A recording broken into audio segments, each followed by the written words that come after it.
అల్పపీడన ప్రభావంతో 5 రోజుల నుంచి భూపాలపల్లి జిల్లాలో ఎడతెరిపి లేని వర్షాలు కురుస్తున్నాయి.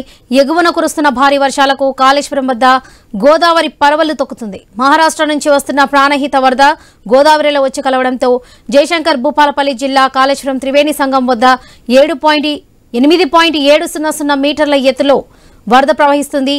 ఇక మరోవైపు మేడిగడ్డ లక్ష్మీ బ్యారేజ్ జలకలను సంతరించుకుంది. బ్యారేజ్ ఇన్ఫ్లో అవుట్ఫ్లో 3,41,350 క్యూసెక్లుగా ఉంది. ఇక ప్రస్తుతానికి లక్ష్మీ బ్యారేజ్ గేట్లన్నీ తెరిచే ఉన్నాయి.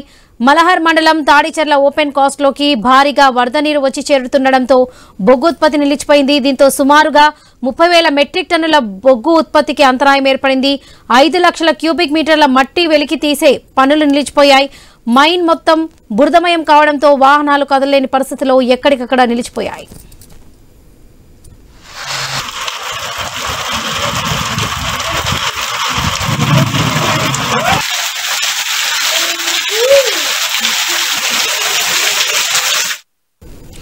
అల్పపీడన ప్రభావంతో 5 రోజుల నుండి భూపాలపల్లి జిల్లాలో ఎడతెరిపి లేని వర్షాలు కురుస్తున్నాయి. ఇదే విషయానికి సంబంధించి పూర్తి అప్డేట్స్ మా ప్రతినిధి ప్రశాంత్ అందిస్తారు. ప్రశాంత్.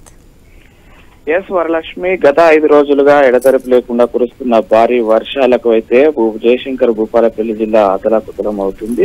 మరోవైపు అటు ఎగువన కురుస్తున్న మహారాష్ట్రలో కూడా భారీ వర్షాలు నమోదవడంతో ఇటు గోదావరి అటు ప్రాణహిత కూడా వరదతో ఉప్పొంగి ప్రవహిస్తున్న పరిస్థితితో ఇటు కాళేశ్వరం వద్దకు భారీగా వరద నీరు చేరడంతో నిండు కుండల గోదావరి నది ప్రవహిస్తున్న పరిస్థితి ఉంది. కాళేశ్వరం బ్యారేజీ ఎటు చూసినా కూడా నిండు కుండలా తలపిస్తుంది. అన్ని బ్యారేజీలు కూడా ఆ నిండు కుండను తలపించడంతో అక్కడ జలకళ సంతరించుకున్న పరిస్థితి ఉంది. మరోవైపు ఇటు జయశంకర్ భూపాలపల్లి జిల్లాలోని అటు మల్హారావు ఓపెన్ కాస్ట్ తో పాటు ఇటు సింగరేణిలో ఉన్నటువంటి బొగ్గు ఉత్పత్తికి అయితే తీవ్ర అంతరాయం కలిగింది. ఇటు బొగ్గు నిల్వలకు సంబంధించి ఆ వర్షపు నీరు బొగ్గు బావిలలోకి చేరడంతో అయితే పనులను నిలిపివేయడంతో అయితే 30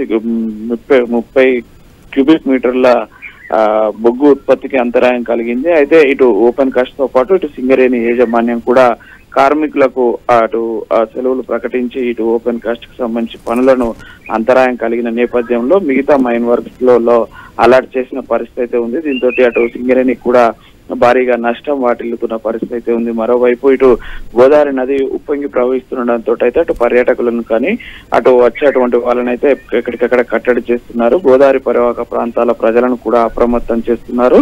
ఎందుకంటే గోదావరి ఆ వరద ఉధృతితో కోతకు గురైతే అటు వెళ్లేటువంటి జాలర్లకు కానీ మిగతా వారికి ప్రమాదం పొంచి ఉండే అవకాశం ఉన్న నేపథ్యంలో అటు పర్యాటకులను కానీ జాలర్లను కానీ గోదావరి నది తీర ప్రాంతానికి వెళ్లకుండా జయశంకర్ భూపాలపల్లి జిల్లా పోలీసులు అయితే కట్టడి చేస్తున్నారు. Right Prashant, thank you.